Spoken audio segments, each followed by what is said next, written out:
Hey guys, are you ready to watch me make a keto-friendly, low-carb cheesecake? This comes from a book that I picked up a long time ago. You can still kind of find it out there. It is a basic cheesecake recipe from Suzanne Summers from the book Somersize Desserts, I believe.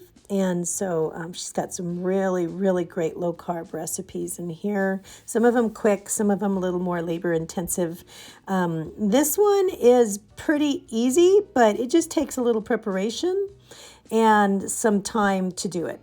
So we're not going to be making the raspberry coulis with that. There's also another recipe in here I would like to make, which is this chocolate cake. I have made it many times before, and that is a killer recipe as well, but we'll do that another time. Okay, so set your oven at 350.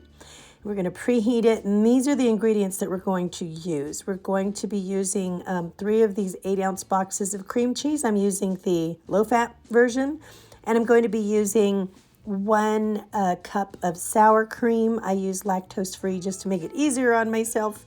And 3 eggs at room temperature. So if they're still cold, you can put them in some warm water for a few minutes and bring down the temperature, and they'll be just fine that way. I'm also going to use a whole lemon because I need 1.5 tablespoons of juice from this, and I need 1 teaspoon of the zest from the outside. And I'm going to be using 1 teaspoon of vanilla. And not pictured here is 2 tablespoons of your choice of sweetener. Okay, so I'm going to be using a springform pan. This one has seen better days, but it works just fine. So you're going to, if you've never seen one of these, it comes with the sides and then a bottom, and you can open it up and extend it so you could put the bottom inside, and then you tighten it up. Now, they want you to use 2 layers of wax paper. I'm going to use 3 because I've made this many times before, and 3 just works out better for me. It's going to help create kind of like a watertight seal because this is kind of going to poach or bake in a water bath, and the water bath is basically just going to help keep it from cracking while it's in the oven. So I'm going to push that under really nice and tight, and then I'm going to tighten it up and then make sure that it's all just pulled flat all the way around and that it's nice and tightly in there. Now I have all of this excess on the outside, and you can just take some scissors and just cut all around. So it just makes it much easier to handle and to work with. So I'm just gonna go ahead and finish cutting this.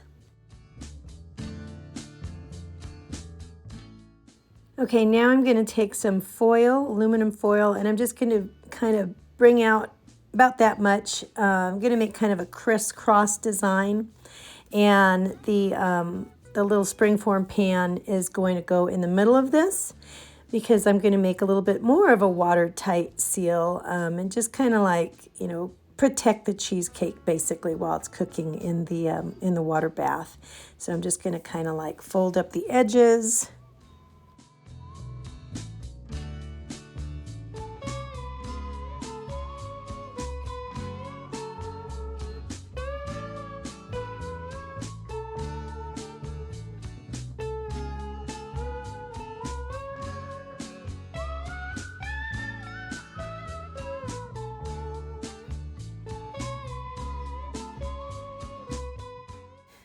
Okay, so I've got next 1 tablespoon of butter, a pastry brush, and I'm going to just lightly go over the bottoms and the edges and just make sure that it's all greased down.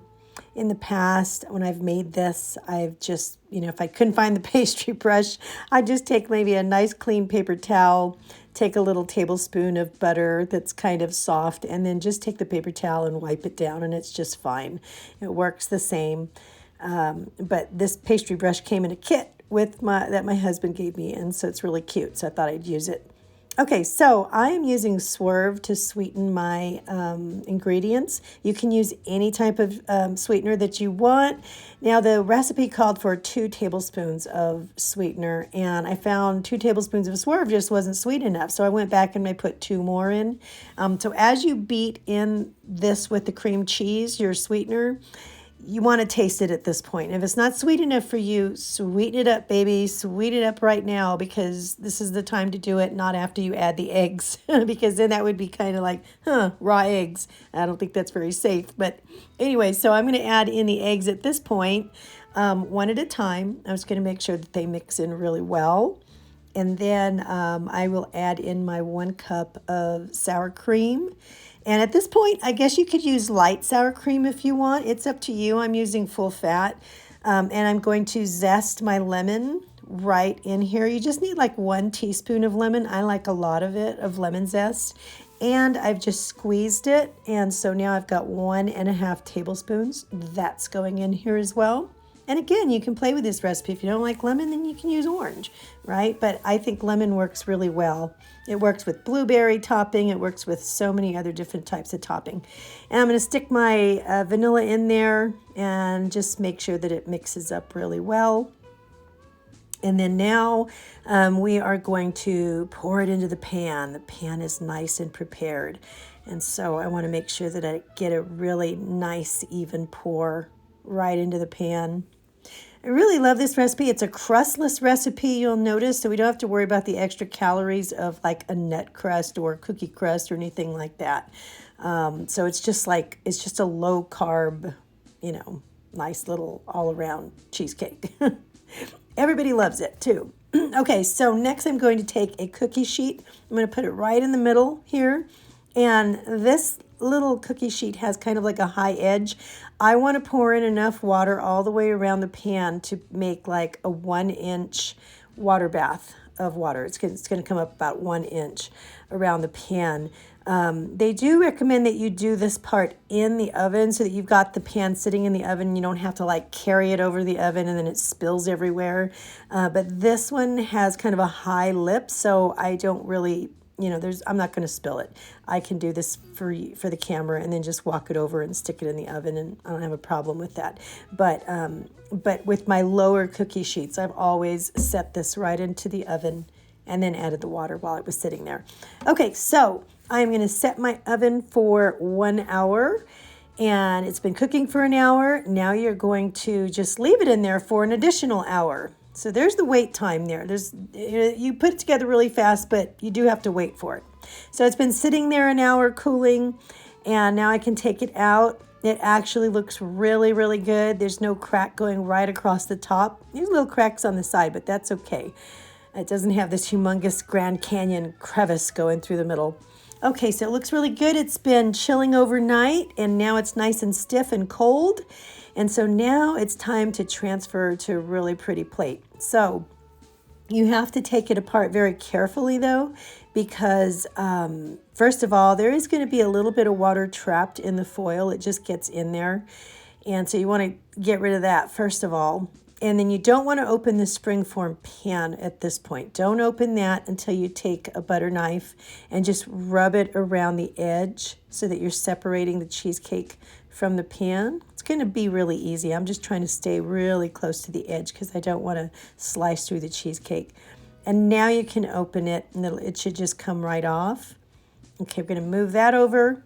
Now in the past, I have just taken, remember we have 3 layers of wax paper here. In the past, I've just taken the paper and just scooted it right onto the plate, just like that. But you might not want to see the paper. Maybe it bothers you and you want to make it look real pretty. So what you can do at this point is I'm going to take a spatula, and I just use the spatula to kind of like separate the wax paper from the pan. Okay, and that kind of helped to get it off without cracking it or anything like that. So now I can either take scissors and go all the way around, or this one, if it's really stiff like this one is, I just picked it up and peeled it off. Okay, so I'm going to use some of this sugar-free apricot spread. I melted it in the microwave for just like a minute, and I am just going to glaze the top of it with this. This is really sweet. There's absolutely like no sugar added. But it's like really a nice little addition. And so I put it over here, and you could use, if you want to do this kind of glaze, you could just use any kind of like sugar-free jam and change it up. You could also use like sugar-free pie topping if you want, or just use fresh fruit and some whipped cream or something. So it's a good basic cheesecake recipe that looks decadent that you could just basically take any way you want. So I put this all over and threw some nice little raspberries on top. All right, Honey was doing a taste test, but I cut his head off before when he took his first bite. But now he's on his last bite, as you can see, and he does very much like it. Love it. Awesome. Love the lemon. Yeah. Great texture. Not too sweet. No, the apricot glaze on top is really where most of the sweetness comes from. Man. But it does feel Apricot. like, yeah, a decadent cheesecake. Can I have more? Yes. We are following the WW Diabetic plan, and for 16 pieces out of this, it is 6 points a slice.